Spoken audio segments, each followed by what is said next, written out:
It was just another bustling Tuesday at JFK's Terminal 4, when a gate agent's smug laugh echoed over the intercom, mocking a passenger's thick Southern Creole accent.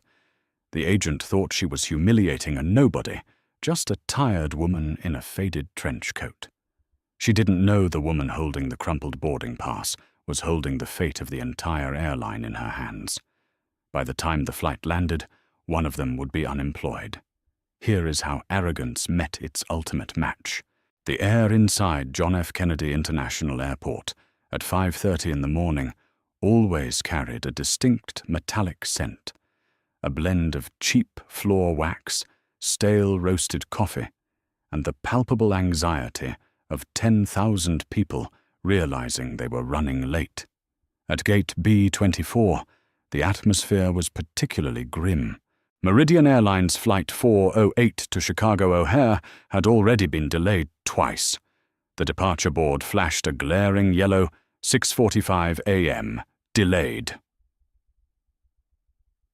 And the weary passengers huddled around the charging stations were practically vibrating with frustration. Behind the podium stood Chloe Harrington.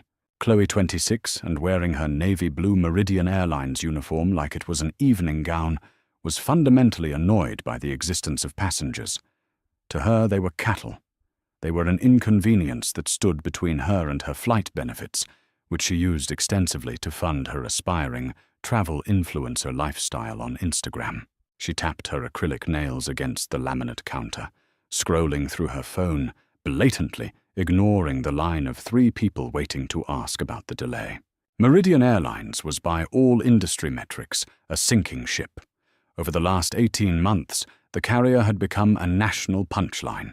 Viral videos of luggage being hurled onto the tarmac, catastrophic delays, and gate agents screaming at paying customers had sent the stock price plummeting by 40%.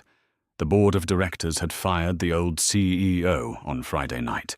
The public didn't yet know who was taking over. The press release was scheduled to hit the wire at 9 a.m. Eastern Standard Time. But the new CEO was already in the building. Josephine Caldwell stood in line at gate B24, quietly observing the chaos. At 48, Josephine was a formidable presence, though you wouldn't necessarily know it from her current attire. She was dressed down deliberately, a comfortable pair of dark-tailored jeans, a beige turtleneck sweater with no discernible designer logo, and an olive-green trench coat. Her natural hair was pulled back into a simple, elegant low bun. Josephine had built her career as a corporate fixer. Raised in the heart of Baton Rouge, Louisiana, she had clawed her way up from a regional logistics manager at a shipping firm to a Harvard MBA, eventually becoming the most feared and respected turnaround executive in the aviation sector. She was hired by Meridian's board with one mandate: clean house. Before she stepped into the glittering corner office in Chicago, Josephine wanted to see the rot for herself. No handlers, no PR team, no VIP escorts. Just a regular ticket purchased under her maiden name, Flying Economy. She watched as Chloe finally looked up from her phone and barked at the elderly man at the front of the line. "Sir, I already told you the inbound aircraft had a mechanical issue. Staring at me isn't going to fix the plane." The old man flinched and shuffled away. Josephine's jaw tightened. She stepped up to the podium, placing her mobile phone with her digital boarding pass on the scanner. It beeped red. "Excuse me, darling," Josephine said. Her voice was warm, but it carried the distinct, rich cadence of her Louisiana roots, a deep, rhythmic drawl that she had fiercely refused to scrub from her speech, despite decades in ruthless corporate boardrooms. "It looks like the app might have dropped my seat assignment when the flight got delayed. Could you be a dare and check my reservation?" Chloe blinked, looking Josephine up and down. Her eyes lingered on the unbranded trench coat, the simple leather tote bag over her shoulder, and the dark skin of the woman speaking to her. Chloe's lips curled into a smirk. "I'm sorry, what?" Chloe said, leaning forward, dramatically cupping a hand behind her ear. "Are we speaking English, because I didn't catch half of that?" Josephine's eyes cooled, but her expression remained perfectly pleasant. I said. She repeated, enunciating with deliberate razor-sharp clarity while maintaining her southern lilt. My seat assignment seems to have disappeared from the app. I need you to pull up the reservation. Chloe let out a short, dismissive laugh. She glanced at her co-worker, a young man who was desperately trying to avoid eye contact with anyone. Did you hear that Brat sounds like a character from a movie? Chloe turned back to Josephine. Look, honey, you're in basic economy. Seat 38E. That's a middle seat in the back row next to the bathroom. It didn't disappear, you just don't know how to refresh your app. Actually, Josephine said, her voice dropping a fraction of an octave, I booked a standard economy seat, not basic. And I hold platinum medallion status with your partner alliance. The system usually automatically clears me for an economy plus upgrade. Platinum status. Chloe rolled her eyes, her voice raising loudly enough for the first few rows of waiting passengers to hear. Right. Sure you do. Let me guess you printed a fake card off the internet.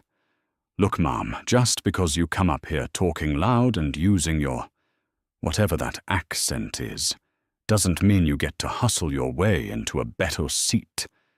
This is New York. We don't do that sweet tea and grits routine here. A heavy silence fell over the immediate vicinity. Several passengers looked up from their laptops, their expressions morphing from exhaustion to shock.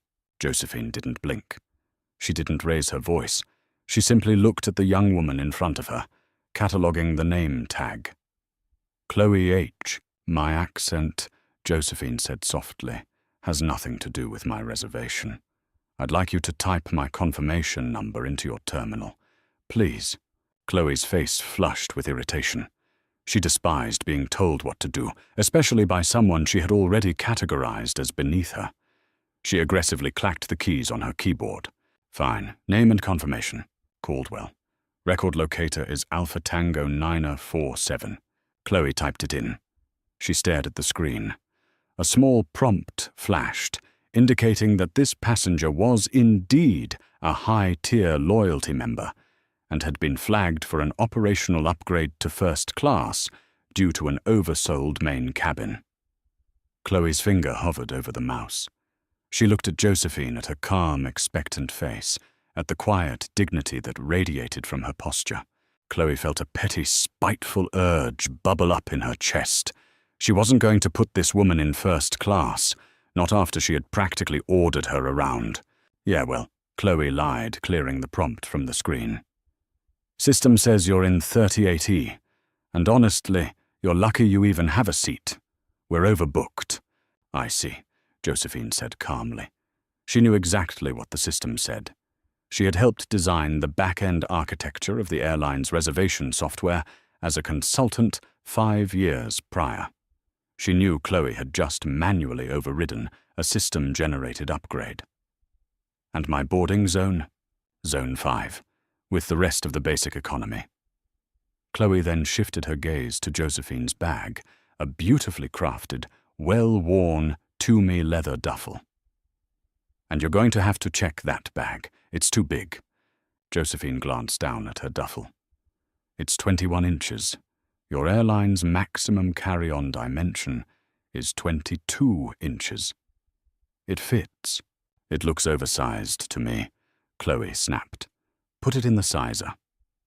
At this point, a young man in a university hoodie sitting nearby stood up. Hey, he said, stepping toward the podium. Leave her alone. Her bag is smaller than the roller I just brought through. You're just giving her a hard time. Chloe shot the young man a venomous glare. So step back, or I will have airport security remove you from this flight for interfering with airline operations. The young man hesitated, looking at Josephine apologetically.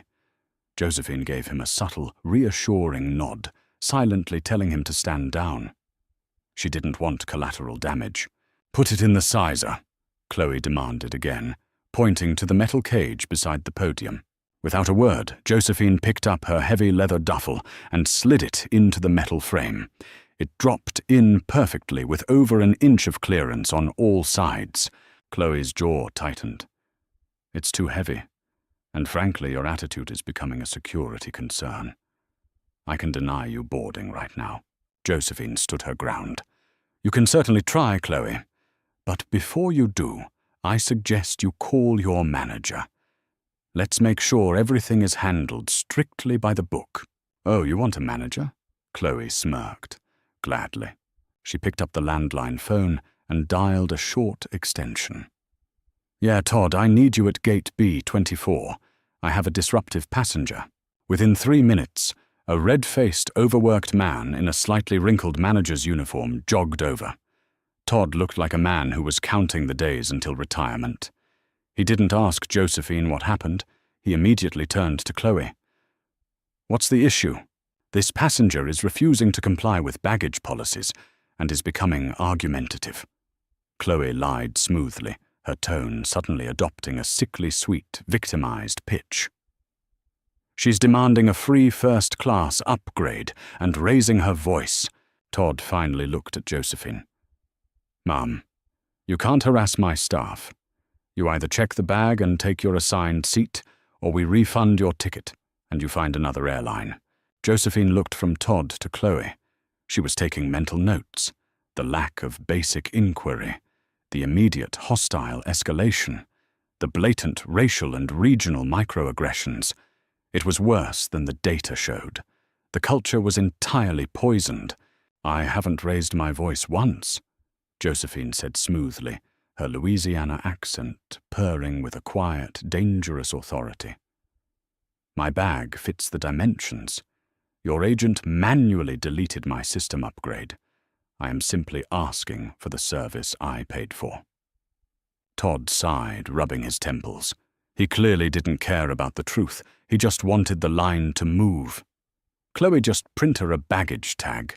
Ma'am, the bag goes under the plane. Seat 38E. That's my final word. Chloe beamed triumphantly. She violently hammered her keyboard, printing out a white adhesive luggage tag. She slapped it onto the handle of Josephine's Toomey bag.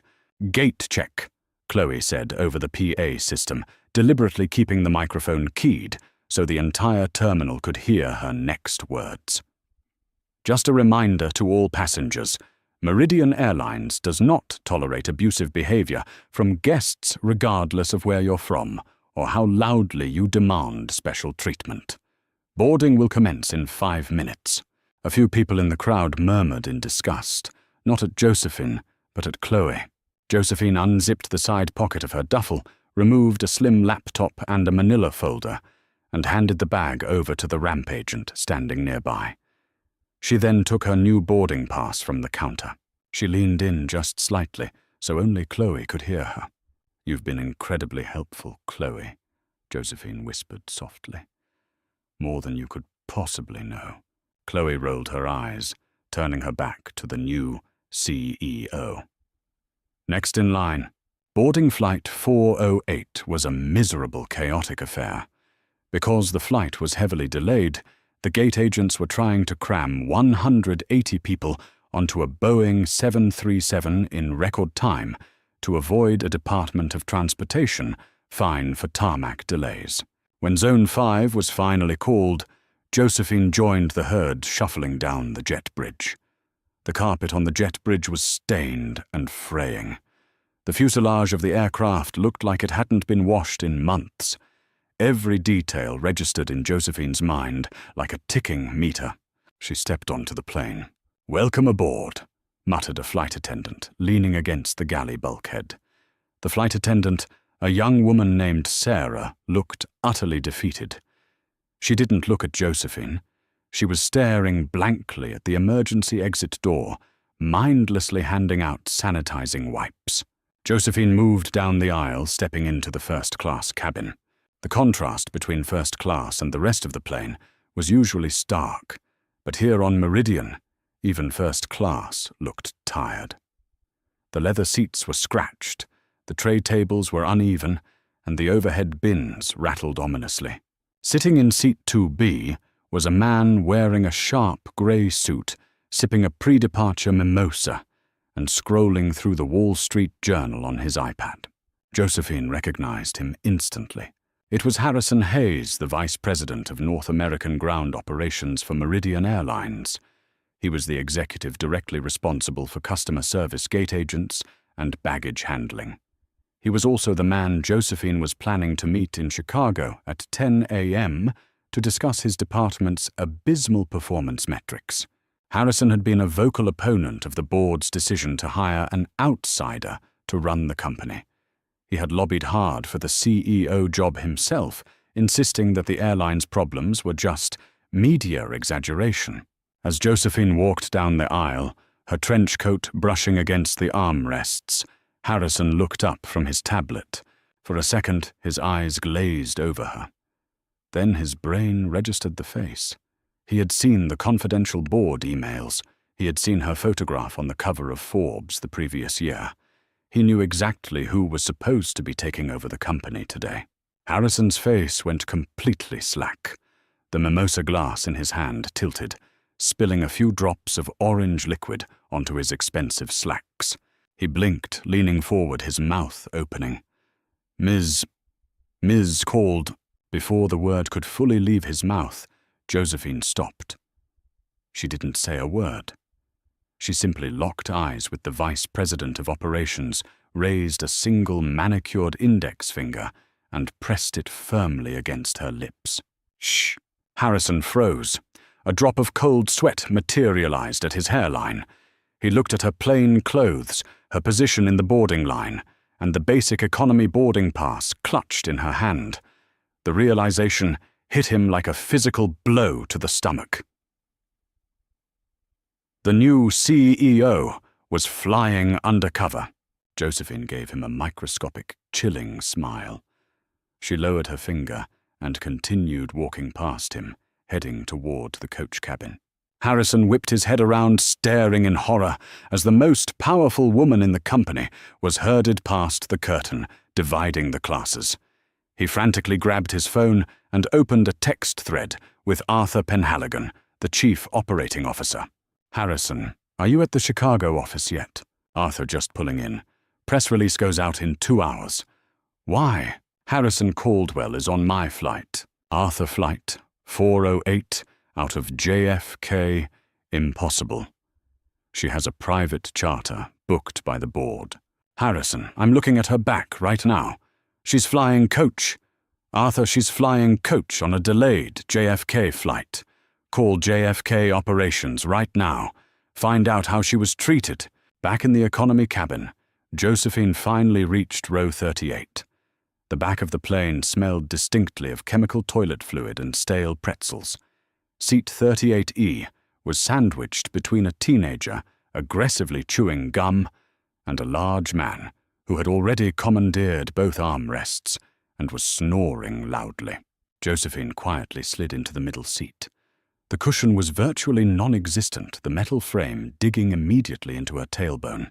"Excuse me," she said to the flight attendant, Sarah, who was rushing down the aisle doing a final bin check. "Could I possibly get a glass of water?" Sarah didn't stop walking. "Beverage service starts 30 minutes after takeoff, ma'am. FAA regulations." She slammed an overhead bin shut and marched away. Josephine opened the manila folder she had retrieved from her duffel bag. Inside was the organizational chart for JFK Terminal 4, along with the performance reviews of the management team. She took out a sleek silver pen. Next to the name Todd Jenkins, Terminal Shift Manager, she drew a neat, slow line through the text. She turned the page to the gate agent's roster. She found the name Chloe Harrington. Josephine didn't just cross the name out. She circled it in thick black ink, adding a small asterisk. Up at the front of the plane, the boarding doors were closed. The intercom crackled to life, and the captain's voice filled the cabin. "Folks, apologies for the delay. We've got a little bit of a wait on the taxiway, but we should have you in the air shortly." As the plane pushed back from the gate, Josephine looked out the small, scratched window. She could see Chloe Harrington standing at the terminal window phone, in hand, snapping a selfie with the airplane in the background. "Enjoy the picture, darling." Josephine thought her southern accent echoing in her own mind. "It's going to be your last." At 34,000 feet, the reality of Meridian Airlines was much worse than the spreadsheets had indicated. Josephine Caldwell sat wedged in seat 38. Physically uncomfortable, but mentally sharper than she had been in years. The air conditioning above her was broken, leaking a slow, rhythmic drip of condensation onto the shoulder of her trench coat. The teenager to her left was watching a painfully loud action movie on his phone without headphones, and the large man to her right was encroaching so far into her space that his elbow kept bruising her ribs. She did not complain. She simply observed. In her lap, shielded by the folder, she continued to write. Her silver pen glided over the paper, documenting a catastrophic failure of corporate standards.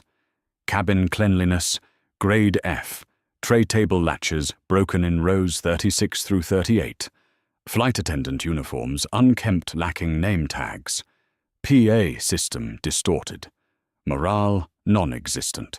Up in first class, Vice President of North American Ground Operations, Harrison Hayes was experiencing a quiet, profound, nervous breakdown. He had abandoned his mimosa. His iPad was resting on his tray table, but his hands were shaking too violently to type.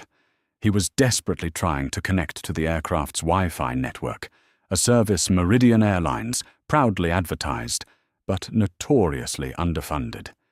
It took him 4 agonizing minutes and 3 failed credit card prompts to finally secure a connection that was slower than dial-up. Once online, he opened his corporate messaging app to find Arthur Penhaligon, the Chief Operating Officer. Harrison Arthur. Tell me you reached JFK. Arthur, I just got off the phone with the Terminal 4 shift manager, Todd Jenkins. Harrison, what the hell is going on? Why is the new CEO flying in basic economy? Harrison, I don't know. She's doing an undercover boss routine without the cameras. What did Todd say? How was she treated at the gate? There was a long, excruciating pause. The typing bubble on the messaging app appeared, disappeared, and appeared again. Finally, the response came through. Arthur Todd said she was flagged for a first-class operational upgrade. The gate agent, a 26-year-old named Chloe Harrington, manually deleted the upgrade, forced her into a middle seat in the back row, and made her gate check her carry-on. Harrison stared at the screen, all the blood draining from his face. The ambient hum of the jet engines suddenly sounded like a death knell. Harrison. She deleted the upgrade. Why? Arthur Todd said Chloe claimed the passenger was being abusive and speaking with an incomprehensible accent demanding special treatment. Harrison. I am looking at Josephine Caldwell's profile right now. She's from Baton Rouge. She doesn't scream. She destroys companies for breakfast. If Chloe Harrington humiliated her, we are all dead. Harrison felt a wave of nausea wash over him. He unbuckled his seatbelt, ignoring the illuminated fasten seatbelt sign, and stumbled toward the curtain dividing first class from the main cabin. He peeled back the thick blue fabric by a fraction of an inch and peered down the long, narrow aisle. Way in the back, sitting in the darkest, most miserable section of the aircraft, he could just barely see the top of Josephine Caldwell's neatly pinned hair. As he watched a fresh disaster unfolded, the beverage service had finally reached the back of the plane. Sarah, the flight attendant, who had welcomed Josephine aboard with all the warmth of a prison warden, was aggressively pushing the heavy metal drink cart.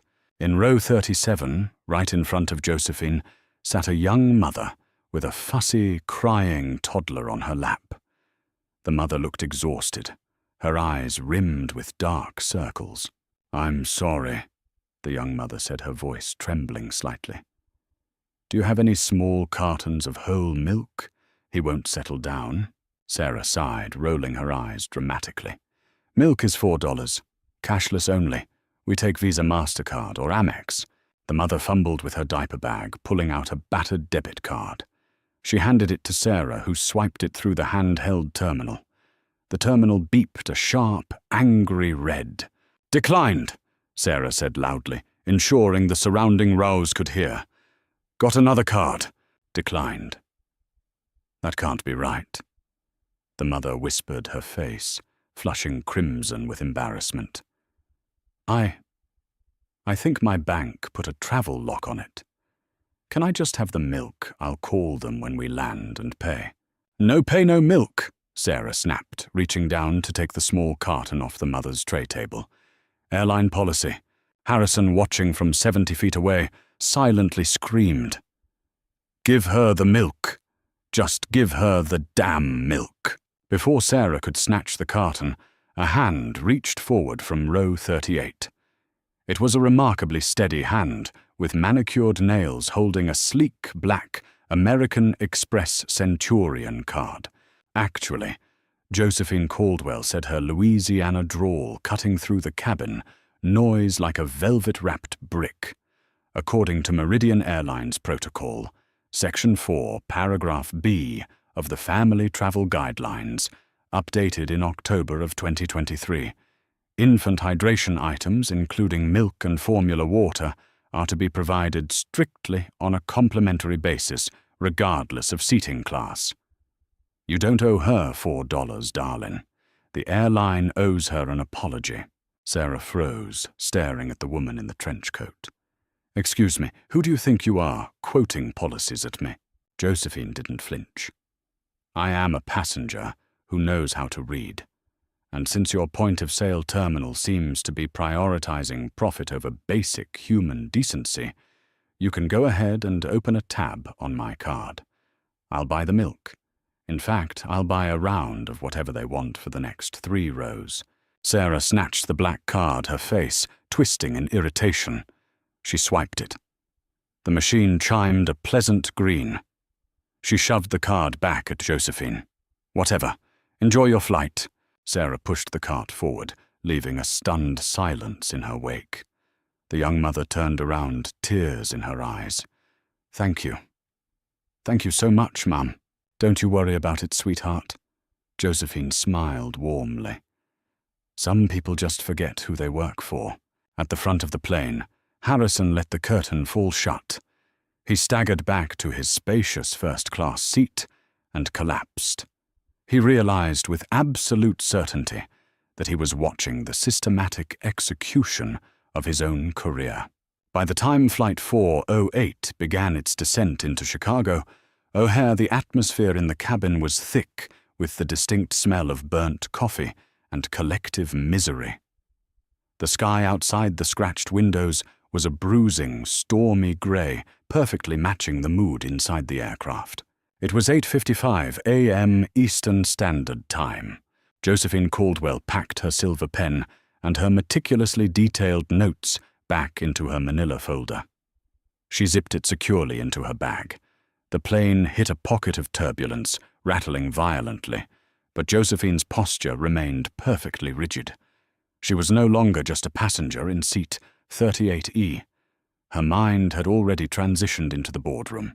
At exactly 9 a.m. Eastern Standard Time, the press embargo lifted. Across the globe, the public relations machine of Meridian Airlines sprang to life. Press releases hit the servers of Bloomberg, The Wall Street Journal, CNBC, and Reuters simultaneously. The headline was plastered across financial terminals in London, New York, and Tokyo. Meridian Airlines.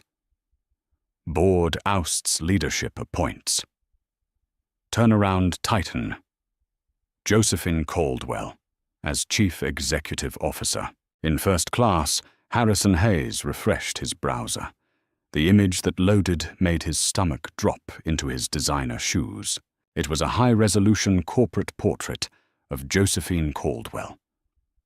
In the photo, she was wearing a sharp, impeccably tailored charcoal suit, her dark hair styled immaculately, her eyes staring directly into the camera with an expression of ruthless competence. Several rows behind him in the premium economy section, a businessman who had purchased the in-flight Wi-Fi gasped loudly.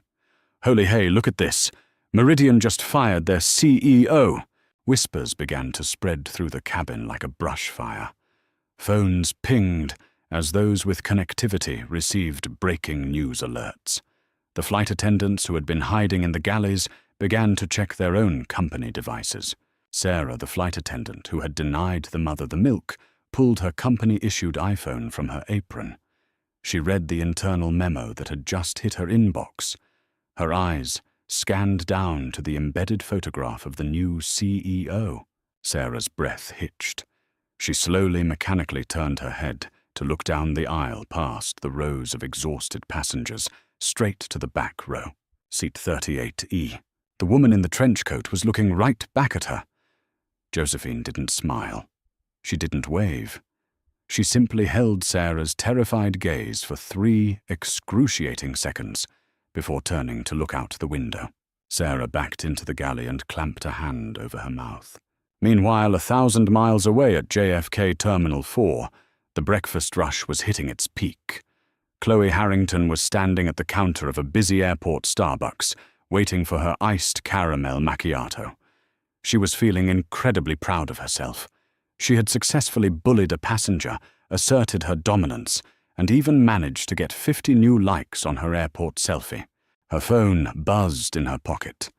It was a text from Brad, the quiet co-worker, who had been beside her at Gate B24. Brad, Chloe, are you seeing the news? Tell me you're seeing the news. Chloe rolled her eyes, typing back. Chloe, no, I'm getting coffee. What now? Did a baggage cart catch fire again? Brad, image attachment. Brad, look at the photo. Look at the new CEO. Chloe tapped the image to expand it. The Wall Street Journal article filled her screen. She stared at the headline. She stared at the name, Josephine Caldwell. Then she stared at the face. The phone slipped from Chloe's manicured fingers. It hit the tiled floor of the Starbucks with a sharp crack, the screen splintering into a spiderweb of shattered glass. Caramel macchiato for Chloe, the barista called out cheerfully. Chloe didn't move. Her heart hammered against her ribs like a trapped bird. The accent, the Toomey bag, the platinum medallion status, the calm, unnerving way she had whispered, "You've been incredibly helpful, Chloe." She hadn't been talking to a nobody. She had just publicly humiliated, downgraded, and mocked the billionaire executive who now owned her entire professional existence. Back in Chicago, the wheels of the Boeing 737 slammed onto the runway with a harsh, jarring impact, a fitting end to a miserable flight. The thrust reversers roared, throwing passengers forward in their seats. As soon as the seatbelt sign chimed off, chaos erupted. Passengers stood up, fighting for overhead bin space. In first class, Harrison Hayes practically vaulted out of his seat. He stood at the front of the aircraft, adjusting his tie, trying to control his breathing. He had a desperate, foolish plan. He would intercept her as she exited the plane, offer a groveling apology for the crew's behavior, and insist that he had no idea she was treated so poorly at JFK. It took 15 minutes for the plane to empty. Josephine waited patiently in the back, letting the teenager and the snoring man go ahead of her. Finally, she walked up the aisle, her trench coat draped elegantly over her shoulders, her stride purposeful and entirely commanding. She reached the front galley. Harrison stepped directly into her path, pasting a strained, desperate smile onto his face. "Ms. Caldwell." Harrison stammered, his voice cracking slightly. I cannot begin to express my shock.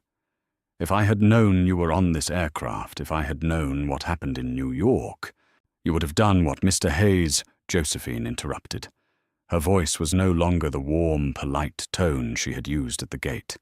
It was the voice of a predator, cold, flat, and absolute. "I would have ensured you were treated with the utmost respect," Harrison pleaded, reaching out to take her bag. "Please let me assist you with your luggage. My town car is waiting on the tarmac." Josephine did not hand him the bag. She stepped closer to him, forcing Harrison to instinctively step back. "The fact that you think respect is something reserved only for the CEO is exactly why this airline is failing, Harrison, Josephine said quietly. You saw me at the gate. You saw me walk down this aisle. You did nothing.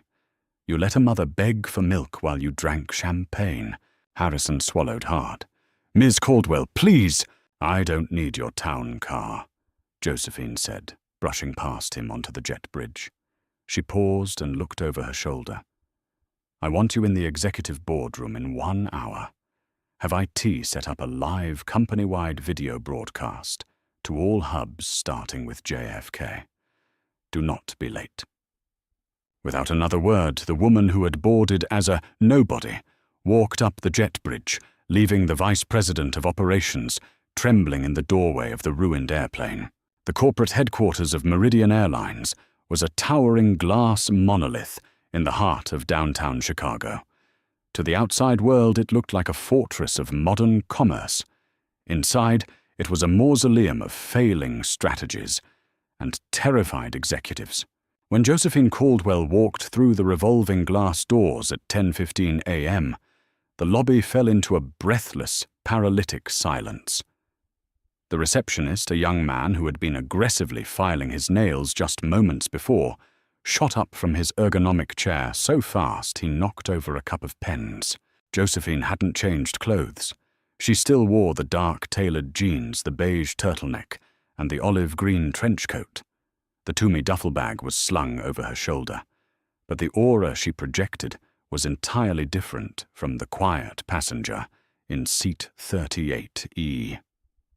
She moved with the lethal, unhurried grace of a great white shark gliding through a crowded reef. Arthur Penhaligon, the chief operating officer, was waiting for her by the private executive elevators. Arthur was a tall, thinning man in his late 50s who had survived 3 previous CEO transitions by knowing exactly when to stay quiet. He looked at Josephine's casual attire and then at the terrifying stillness in her eyes. Ms. Caldwell, Arthur said, extending a hand that trembled almost imperceptibly. Welcome to Meridian. The board is thrilled. Save the pleasantries, Arthur. Josephine interrupted, ignoring his outstretched hand entirely. Her Louisiana accent was no longer warm. It was sharp and brittle like frosted glass. Where is the broadcast studio? We've set it up in the main executive boardroom on the 42nd floor. The tech team has established a secure, mandatory viewing feed to every terminal, break room, corporate office, and maintenance hangar in the network. We have roughly 12,000 employees logging in live. And Harrison Hayes, he is in the boardroom. Arthur swallowed hard. Sweating through his suit, if I'm being honest. Good, Josephine said as the elevator doors chimed open. Let him sweat. 1,000 miles away, inside the employee break room of JFK's Terminal 4, the atmosphere was suffocating.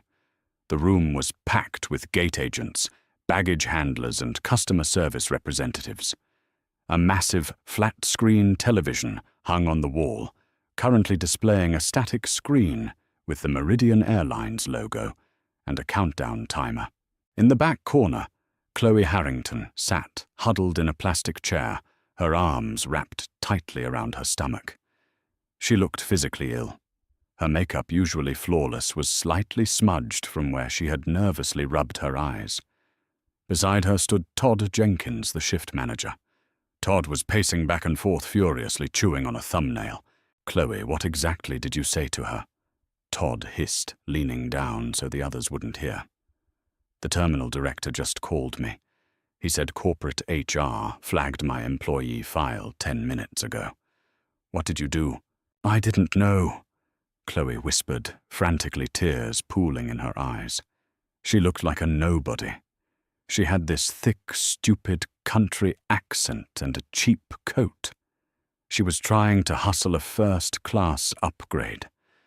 I just treated her like we treat everyone else. You manually deleted a system upgrade for the CEO. Todd groaned, gripping his thinning hair. You made her gate check her bag when it fit the sizer. I backed you up. I didn't even look at her reservation.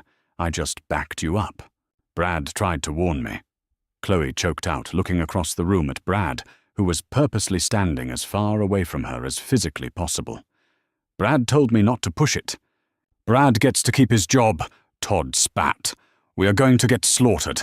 At exactly 10:30 a.m. Central Standard Time, the countdown on the screen hit 0. The Meridian logo vanished, replaced by a crystal-clear high-definition broadcast from the Chicago boardroom. The camera was positioned at the head of a massive mahogany table. Seated there, perfectly centered in the frame, was Josephine Caldwell. She had removed the trench coat. The beige turtleneck looked striking against the dark wood of the room. She wasn't flanked by PR representatives or board members. She sat entirely alone at the head of the table. To her right, just visible at the edge of the frame, sat Harrison Hayes. He looked like a man strapped to an electric chair waiting for the switch to be flipped. "Good morning, Meridian," Josephine began. Her voice was calm, resonant, and broadcast with perfect audio clarity. The Southern cadence was undeniable, but the authority behind it commanded absolute, terrifying respect. "My name is Josephine Caldwell. As of 9 o'clock this morning, I am your Chief Executive Officer." Across the country, 12,000 employees held their breath. "I was hired by the board of directors because this airline is bleeding out," Josephine continued, looking directly into the camera lens. "Over the last 18 months, our stock has lost nearly half its value. Our on-time performance ranks dead last among the legacy carriers. Our customer satisfaction scores are catastrophic. The financial analysts say our business model is fundamentally broken. They blame route networks, fuel hedging, and fleet age." She paused, steepling her fingers on the mahogany table. "The analysts are wrong. Our business model isn't broken because of airplanes. It is broken because of our culture. We have cultivated an environment of hostility, arrogance, and profound disrespect. And this morning I had the privilege of experiencing it firsthand." In the JFK break room, Chloe let out a tiny, involuntary whimper. "I didn't fly here on a private jet," Josephine said, her voice dropping to a dangerous, intimate volume. "I flew on Flight 408 out of JFK Terminal 4. I booked a standard economy ticket under my maiden name. I did not announce my arrival. I simply stood in line as a paying customer to see how the people who pay our salaries are treated." Josephine leaned forward. "What I found was a rot that extends from the lowest entry-level positions all the way up to the executive suite." She turned her head slowly, looking at the man seated to her right. The camera operator smoothly panned the shot to include a wider angle showing Harrison Hayes. He was ashen, his eyes darting frantically. "Harrison," Josephine said calmly. "Yes, Miss Caldwell," Harrison croaked. His microphone barely picked up the sound. "You are the Vice President of North American Ground Operations. Customer service gate protocols and in-flight experience fall directly under your jurisdiction." "Yes, ma'am. You were a passenger on Flight 408 this morning, seated in first class," Josephine stated. "It wasn't a question. While you were drinking a pre-departure mimosa, I was seated in row 38. A few rows ahead of me, a mother with a screaming toddler attempted to purchase a carton of milk. Her debit card was declined.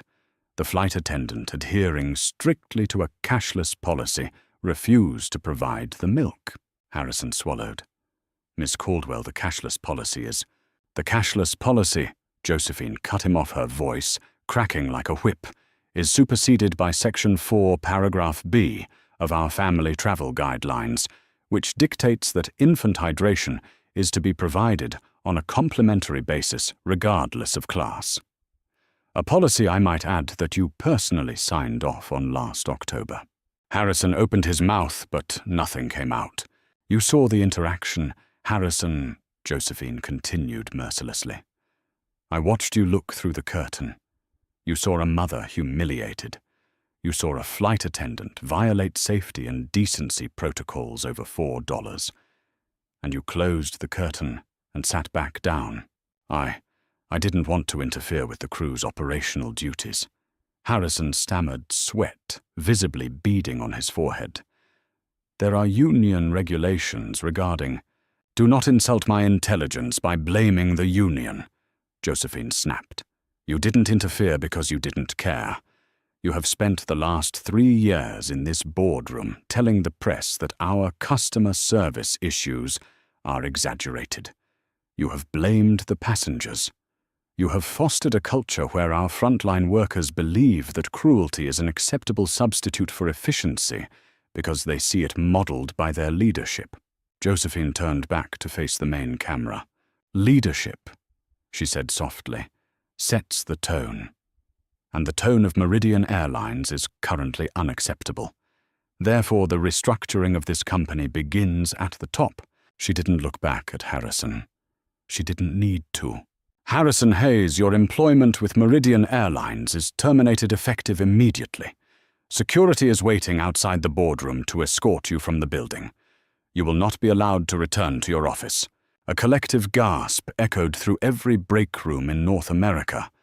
Firing an executive was one thing. Executing them live on a mandatory company-wide broadcast was something straight out of a corporate gladiator arena. Harrison stood up. His legs were shaking so badly he had to brace his hands on the table. He looked around the room for any sympathetic eyes, but Arthur Penhaligon and the other executives were staring resolutely at their notepads, refusing to look at him. He was a ghost. Without a word, Harrison turned and walked toward the heavy oak doors. 2 large security guards stepped into the frame, took his security badge, and escorted him out. The heavy doors clicked shut. Josephine watched the doors close. Then she turned her attention back to the camera. The silence on the broadcast was absolute. Now, Josephine said, her tone shifting from executive executioner to something much more terrifying personal. Let us talk about Terminal 4 at John F. Kennedy International Airport. In the JFK break room, Todd Jenkins squeezed his eyes shut. Chloe Harrington put her head between her knees, hyperventilating. At 5:45 this morning, I approached Gate B-24. Josephine narrated, reading from a perfectly organized notepad she had pulled from her folder. I politely informed the gate agent that my seat assignment had vanished from the app. I was informed by this agent that my reservation had not vanished, but that I simply, and I quote, didn't know how to refresh my app. Several employees in the JFK break room slowly turned their heads to stare at Chloe. I presented my platinum medallion status, Josephine continued, a status that, according to our system architecture, had already flagged me for an operational upgrade to first class. The gate agent deliberately manually deleted that system upgrade out of spite. She then demanded I place a 21-inch carry-on into the sizer. When it fit perfectly, she falsely claimed it was too heavy, simply because another passenger had defended me. Josephine paused, letting the sheer absurdity of the behavior sink in. When I requested a shift manager arrived. He did not ask for my side of the story. He did not check the system. He blindly corroborated the gate agent's lie that I was being abusive and demanding special treatment. Josephine looked directly into the lens, her dark eyes flashing with a righteous, furious fire. But the most enlightening part of my morning was not the operational incompetence. It was the personal commentary. Josephine picked up her notes and read verbatim. Just because you come up here talking loud and using your, whatever that accent is, doesn't mean you get to hustle your way into a better seat. This is New York.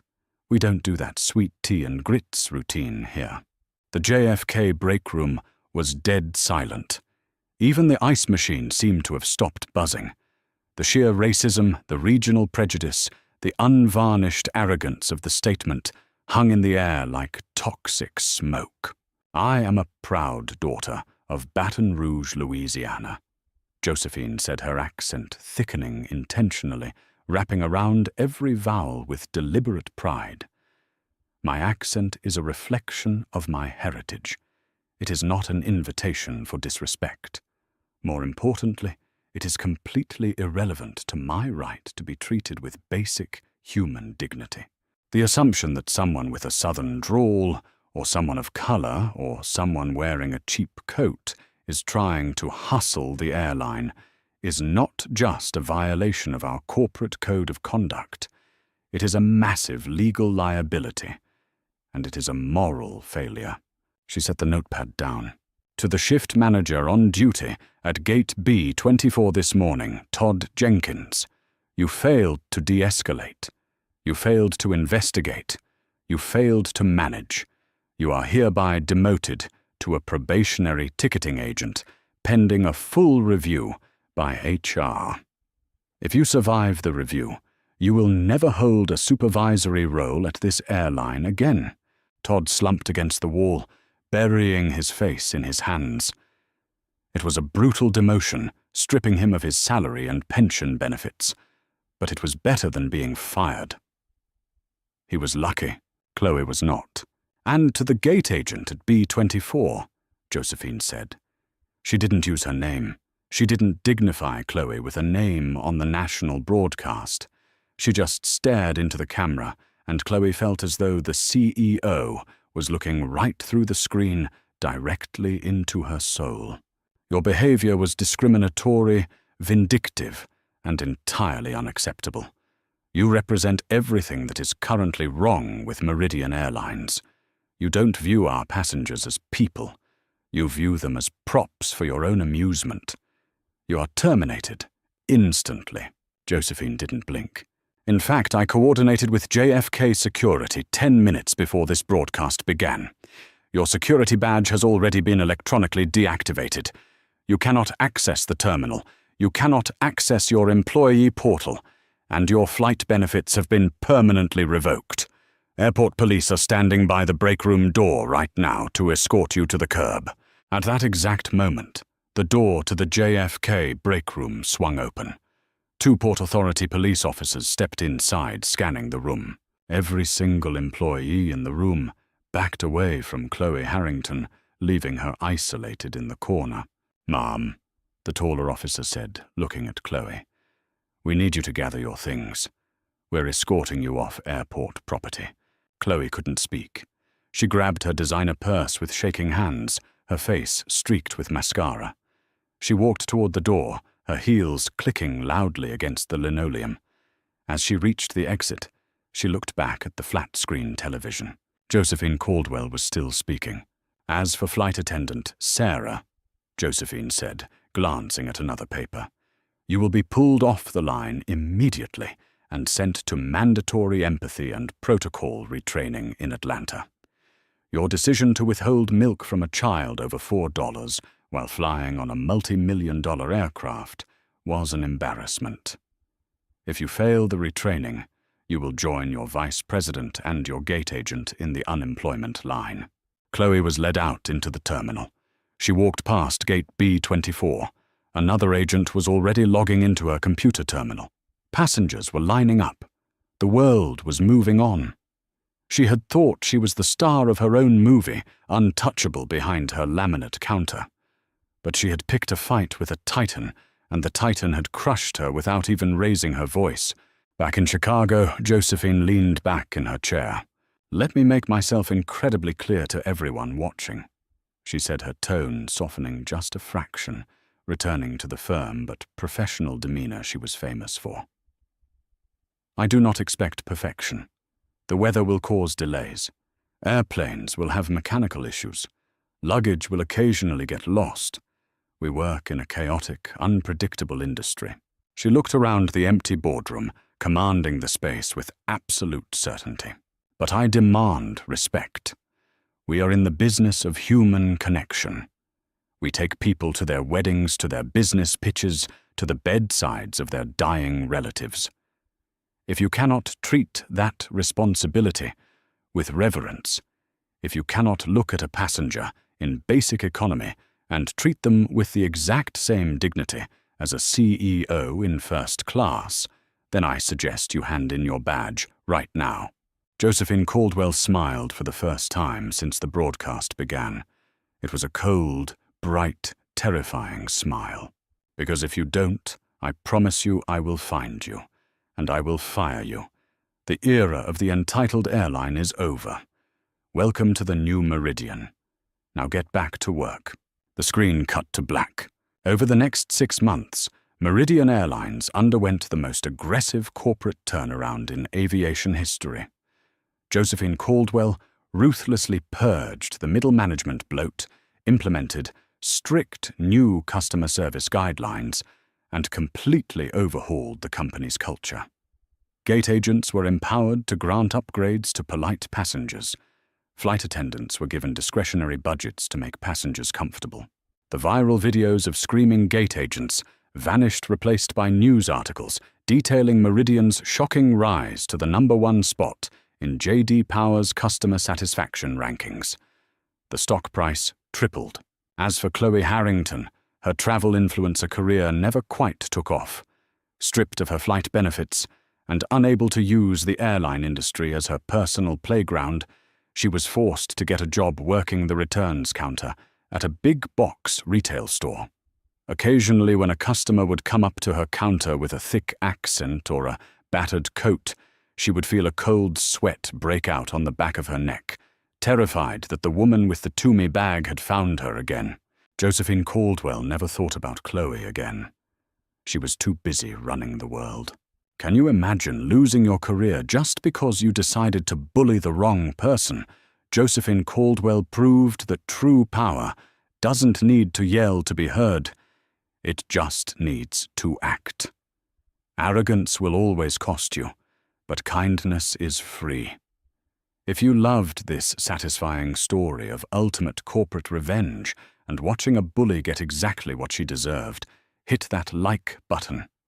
Right now, don't forget to share this video with a friend who loves a good karma story, and subscribe to the channel for more incredible real-life drama. What would you have done if you were the CEO? Let us know in the comments below.